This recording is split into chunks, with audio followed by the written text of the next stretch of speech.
My cousin Nate is in the Coast Guard and he has been for over a decade. He's not the kind of guy to lie or make things up. He's one of the most straightforward people I know. Real grounded and not superstitious. Not into horror. Just a practical guy who likes boats and order. He told me this story in the summer of 2022. I asked him to repeat it more than once, because of how messed up it was, and every time the details stayed the same. This happened back in 2017 when he was assigned to a lighthouse off the coast of Maine on a 2-maintenance rotation. The place was called Matinus Rock, and it's way out there. You can only get to it by boat or helicopter. It's nothing more than a jagged, rocky island with a single lighthouse and one auxiliary building that stores fuel and maintenance equipment. There is no power grid, no plumbing, and barely any cell signal. The lighthouse itself is automated, but it still requires occasional manual upkeep, which is why the Coast Guard sends people out to it for a year or so. Usually, it's a solo assignment, but there had been strange electrical failures the year before. So, for this trip, they decided to send 2 people, Nate and another guy named Russell. The first few days were fine, windy, boring, and repetitive. During the day, they check the beacon mechanics, test the emergency batteries, refill the diesel generator, and scrape off layers of salt corrosion from the metal interior. At night, they'd read, eat simple meals, and kill time playing cards. It was isolation, but it was expected. No red flags. Then, on the 4th night, Nate woke up around 2 o'clock in the morning feeling weird. Not sick, not in pain, just like something was wrong with the atmosphere. The air was heavier than usual, and he said it felt like standing in a room right before a thunderstorm, except the sky was clear and silent outside. He sat up and looked around. It was dark. And then he noticed something. There was no rotation from the beacon. The lighthouse was supposed to send out a sweeping light beam every few seconds, even during maintenance. It was a huge deal if the light failed. He got up and shook Russell awake, and the 2 of them made their way up the narrow, spiral staircase to the top of the tower to see what was going on. When they got up there, they found the gears that rotated the beacon were still moving, but the actual light itself wasn't turning. Something was jammed in the mechanism. It was a large dark piece of cloth, like a blanket or an old coat wedged deep into the gear assembly. The thing was soaked, covered in the slimy, mossy substance, and it smelled like rotting seaweed and mildew. They were both confused. The door had been locked, and the windows were sealed. No wind or birds. It didn't make sense, so they removed the fabric, tossed it outside into the wind, and went back to bed, thinking it was just some bizarre one-off incident. The next night, the exact same thing happened again. Around the same time, just after 2, Nate woke up and saw that the beacon wasn't turning. They went up and found another piece of cloth jammed into the same mechanism. Only this time, it wasn't the same type of fabric. It was smaller. Looked like an old-fashioned scarf or a shawl. It was red, frayed at the edges, and soaked through with what looked like ocean water. It even had tiny crustaceans clinging to it, like it had just come out of the sea. Nate said that was the moment things stopped feeling coincidental. They checked the doors, the windows, the supply closet.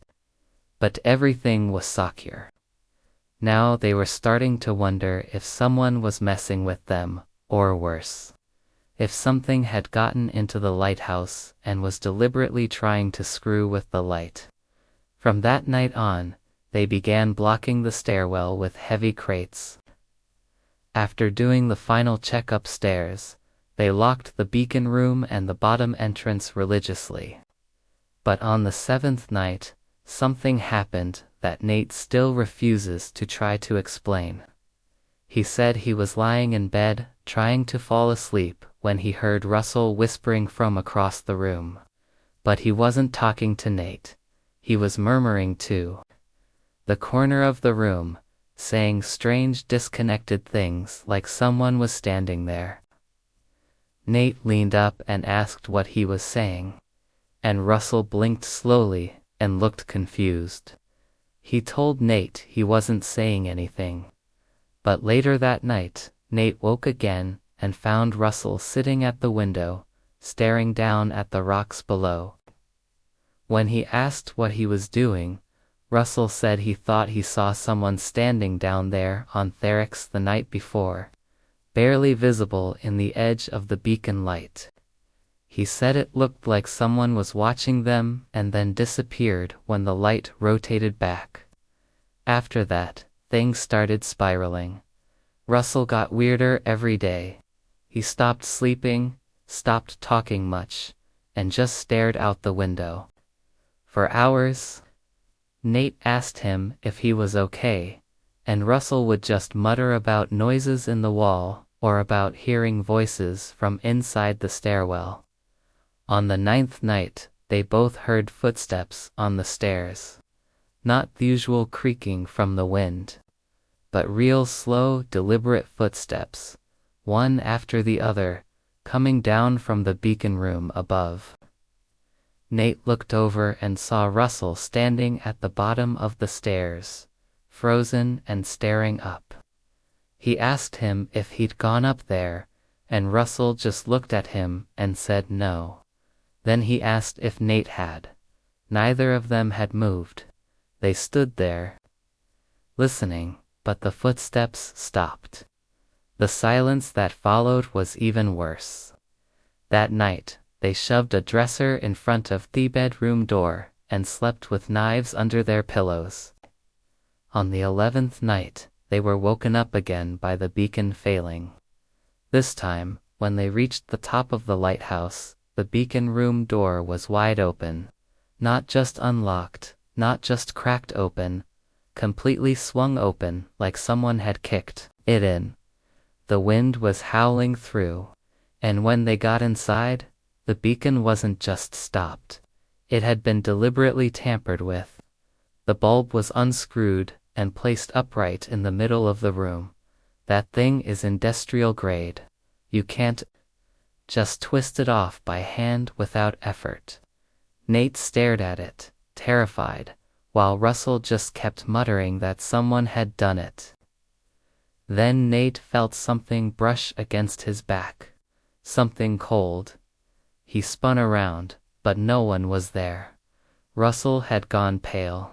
He just kept pointing at the wall, whispering that he saw a hand come out of the bricks. They ran back down the stairs and locked themselves in the bedroom. Nate didn't sleep at all. Russell started rocking back and forth in the corner, whispering to someone who wasn't there. The next morning, Nate used the emergency sat phone and called for an early pickup, saying there had been a serious mechanical failure. The boat showed up that afternoon, but here's the creepiest part. When they arrived, the crew asked them about the distress call they had made at 2:12 a.m. that morning, but Nate had never made any call. He didn't touch the phone until daylight. The deckhand said they'd received a garbled call that came through with static and a voice saying something about someone being there with them. Then it cut out. Russell didn't speak the entire ride back. He quit the Coast Guard a few months later and never told anyone what really happened out there. Nate still does maintenance duty sometimes, but he says he'll never ever go back to rock. This happened during COVID lockdowns. It was around the point of it, where everyone was really getting sick of it and going. stir-crazy, cooped up in their houses with nothing to do. I was single at the time and was swiping on Tinder and just DMing people while watching movies and shows because really, what else was there to do on a weeknight during lockdown? I struck up a conversation with some girl I'd been following on Instagram for years.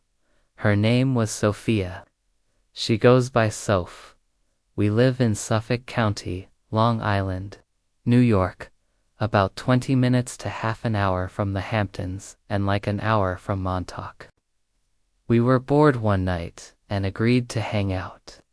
She lives like 5 minutes from me conveniently, so I picked her up. We went for a drive to a nearby park that was closed and we just drank White Claws there. I immediately got the vibe. She was a little rebellious, but like in a cool way. She was down to hop fences and trespass and do things like that. There was a mutual connection very quickly, and within less than an hour, she came up with the idea of driving out to Montauk and walking the cliff walk around the lighthouse. Technically, the lighthouse grounds were closed past sunset. I think they may have been closed in general during lockdown. Not 100% sure on that, but right away I said I was down. I like adventures like that. So, we finished our drinks and drove all the way out east to Malk Point. When we got there, she told me to just park in the lighthouse parking lot. I was a bit hesitant about this, but she seemed pretty confident that there would be no security on a random Tuesday night during lockdown. In the off-season, I mean. I didn't see any cars in sight, so I took her word for it. She said she'd done this before, even before CO. We parked and had another White Claw in the parking lot. I would nervously look around from time to time, making sure no security vehicles were scoping the place out, and she would tell me to relax. We eventually started walking over to the lighthouse. Seeing a lighthouse at night so closely and just staring up at it, it's so cool, but it's also a bit eerie. Can't explain it, but there's something kind of liminal about it. So, fled the way. I guess it was a bit out of the way of the actual entrance, just so we wouldn't be walking directly into the light and potentially exposing ourselves. This was my first time ever at the Montauk entrance and of course the lighthouse light itself. As we started making our way around the cliff walk, being mindful of our steps, eventually Soph, who was walking behind me now, said my name. I turned to her and she was pointing her light behind her, exposing someone behind us, also on the rocks. With both of us shining our lights over, it was easier to make him out. He was wearing a coat with a hood over his head. He looked like he was a black guy, but we couldn't tell how old or anything else about him.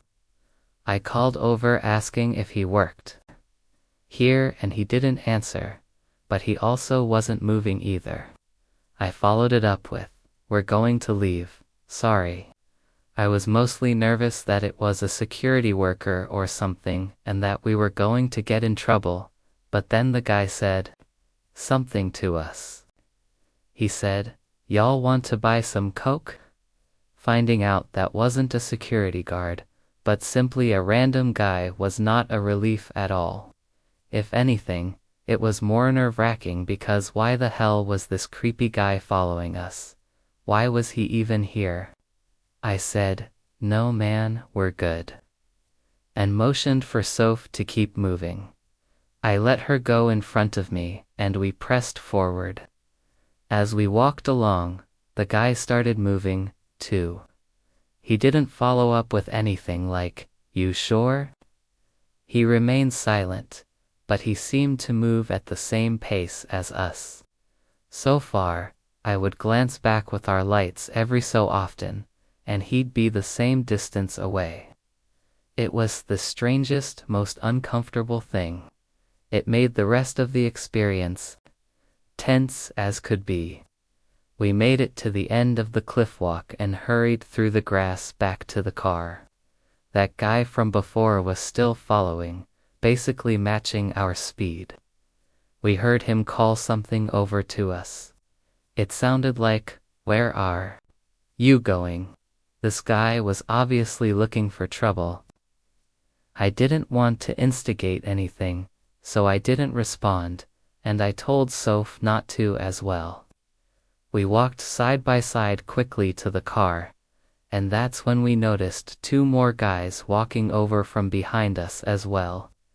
I didn't want to run because that would definitely lead to them chasing us, but one of the other guys called something over to us as well. I didn't hear what it was. We got to the car and hurried inside, and Soph and I screamed when we both realized the three guys were right on top of the car now. I locked the car immediately. I swear only seconds before two of them tried opening different doors. I put the car in reverse, basically the only direction where I wouldn't be hitting any of them with the car. They kicked and hit my car as I reversed out, but they didn't bother chasing us once we were in motion. On the ride back, I know that both of our hearts were racing, and after the adrenaline wore off, we were both quiet.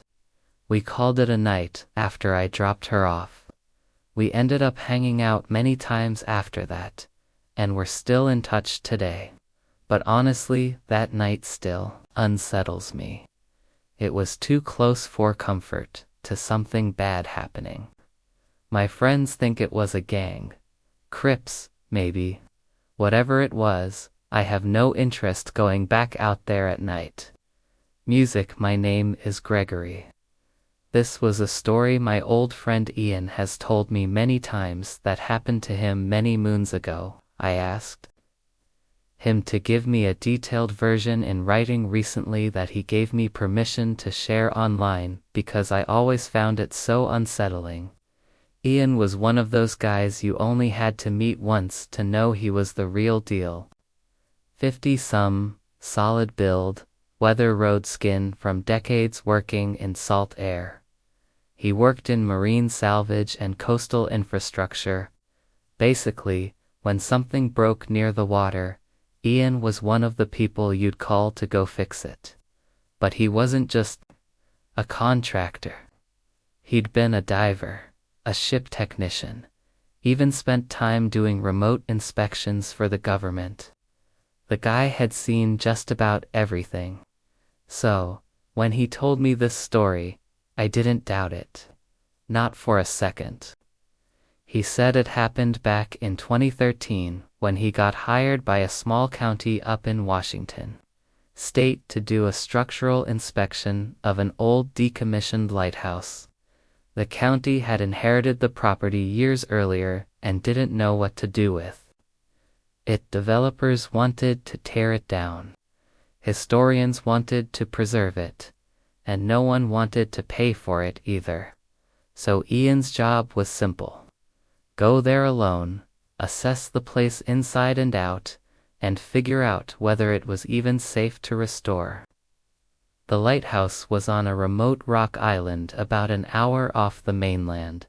Not a big island either, just a hunk of stone and dirt, maybe 300 feet wide, with nothing but the lighthouse itself, a generator shed, and some rusted-out old scaffolding from decades past. The place hadn't been used in years, and it wasn't exactly a tourist destination. There weren't even any docks, just a little ledge where a small Coast Guard boat could offload someone at high tide. Ian packed light, food for 4 days, a sleeping bag, some tools, a clipboard, and a two-way marine radio. The plan wasn't pull he'd get dropped off Monday morning, do a full walkthrough by Wednesday, and call in for pickup Thursday afternoon. He didn't think twice about going alone. He'd done this sort of thing dozens of times before. When he first got there, the place was quiet, cold, cloudy, but calm. The air had that usual mix of salt, metal, and decay you expect from something that's been sitting abandoned for decades. The lighthouse itself was tall, maybe 50 feet, built in the early 1900s. It had the classic spiral staircase inside, which led up to the beacon room. That glass lens hadn't worked in decades, but the structure itself was solid. Ian did his usual safety checks: support beams, stair integrity, window fittings. The floorboards on the lower level were warped but walkable. The second floor was a storage room which was empty except for some rusted metal cabinets. The third floor had a tiny sleeping quarter that hadn't been used in decades. He ended up laying out his sleeping bag on the ground floor near the generator room, where it was warmer and out of the wind. The first night was uneventful. It was quiet, like too quiet, Ian said. You don't notice how noisy the world usually is, until it's not. There were no birds, no insects, not even the sound of waves slapping against the rocks outside, just wind, and even that was soft. On the second day, the fog rolled in thick. Ian woke up to a completely white world outside. You couldn't see more than 5 feet beyond the window. He said it wasn't like any fog he'd seen before. It was so dense it looked solid, like a wall. But he didn't think much of it. That area got heavy fog often. He spent most of the day taking notes on the upper stairwell. That's when he noticed the first weird thing. Halfway up the staircase to the beacon room, there was a maintenance closet built into the wall. He tried to open it on day one, but the hinges were so corroded it wouldn't budge. But now it was open a crack. Not much, maybe an inch, but enough that you could tell it had been moved. He figured the moisture in the air had caused it to shift, but he didn't like it. The inside of the closet was pitch black, and when he pushed the door wider, he saw something sitting in the back corner. A wooden box, maybe the size of a lunchbox, and it was covered in a kind of damp moss, like it had been underwater recently. He didn't open it. He just shut the door again and made a note to report it. That night, something woke him up. He said it wasn't a sound exactly, but more so the absence of sound, like everything had stopped. And then he heard footsteps on the metal stairs above him. At first, he thought an animal got inside, but then he realized they weren't descending. The steps were going upward. Whatever was in the tower was climbing. He turned on his flashlight and stared at the stairwell entrance, waiting, but nothing happened. Eventually, the sound stopped and the silence returned. The next day, he searched the whole place, top to bottom. He checked every room and every closet. He even climbed onto the roof, but there was nothing. No animals or anything out of the ordinary except that box. It was now sitting outside the closet, halfway into the stairwell, still covered in moss. He said he stood there for a long time, staring at it, trying to decide what to do. Eventually, he picked it up. It was heavier than he expected. The wood was bloated with moisture, but the lid didn't open. It was nailed shut.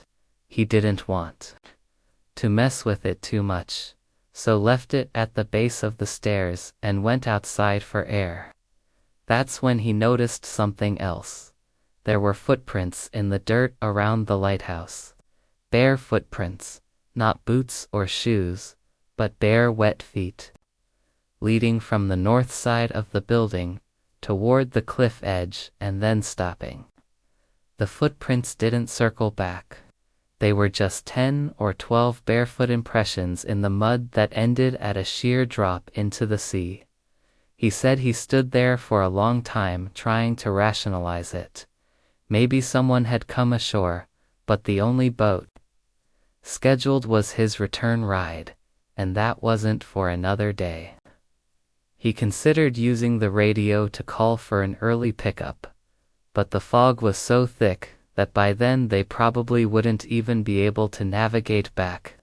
He went inside and locked every door and hatch, and then he wedged the stairwell shut with an iron pipe and he tried to sleep.